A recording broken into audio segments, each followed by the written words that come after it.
অনেকে জানেই না গাজীপুরের বুকেও লুকিয়ে আছে এমন এক জাদুকরি জায়গা, যেখানে সবুজ কথা বলে, বাতাসে গল্প জেগে ওঠে, আর প্রকৃতি হাত ধরে নিয়ে যায় এক অন্যরকম অনুভবে।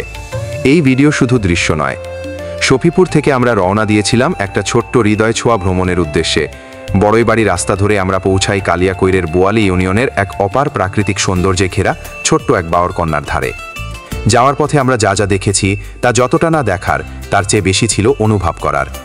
রাস্তার দুই পাশে সবুজে মোড়া দৃশ্যপট, গ্রামীণ ঘরবাড়ি, গাছের ছায়া আর হালকা বাতাসের দোলা, যেন প্রকৃতি নিজেই প্রতিটি ধাপে স্বাগত জানাচ্ছিল আমাদের। চলতি পথে থেমেছিলাম এক গ্রাম্য ছোট্ট দোকানে। সাদামাটা বাঁশ আর টিনের ছাউনিতে ঢাকা, কিন্তু সেই দোকানের গরম গরম পেঁয়াজু ভাজার স্বাদ, এমন স্বাদ শহরের কোনো ফাস্টফুডে পাওয়া যায় না। একেবারে মন জুড়িয়ে যাওয়ার মতো। তারপর আবার গন্তব্যের উদ্দেশ্যে রওনা হলাম। চলতি পথে রাস্তার পাশেই চোখে পড়ল কাঁঠালের পাহাড়। বড় বড় কাঁঠাল গাছে ভরা এলাকা, সবুজের নিচে ঝুলে থাকা ফলগুলো যেন বলছিল, এসো গ্রামের সৌন্দর্য একবার চোখ ভরে দেখো।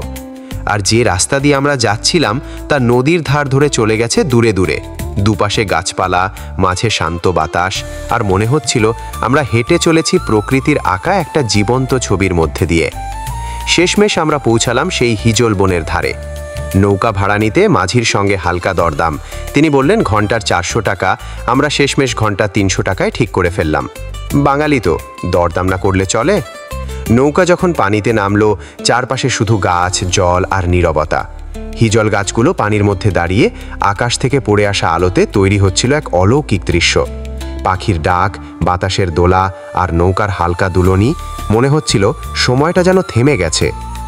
নৌকায় আমরা পাড়ি দিলাম বিলের এক পাশ থেকে অন্য পারে, আর সেখানে গিয়ে চোখে পড়ল এক বিশাল বটগাছ, যার বয়স ছিল আনুমানিক 150 থেকে 200 বছরের অধিক।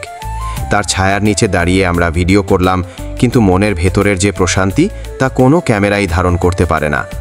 এই পুরো ভ্রমণটা শুধু দেখে শেষ করার নয়, এটা অনুভবের, মুগ্ধতার আর প্রকৃতির সাথে নিঃশব্দ একবার মিশে যাওয়ার। যে শান্তি আমরা এখানে পেয়েছি তা বলে বোঝানো যাবে না। আপনারাও যদি প্রকৃতিকে ভালোবাসেন, তাহলে একবার ঘুরে আসুন গাজীপুরের এই হিজল বন। স্মার্টফোন আর শহরের জীবনের বাইরে এখনও আছে এমন সবুজে মোড়া এক টুকরো স্বর্গ। আর ভিডিও ভালো লাগলে একটা লাইক দিন, বন্ধুদের সঙ্গে শেয়ার করুন, আর আমাদের চ্যানেলে সাবস্ক্রাইব করে পাশে থাকুন।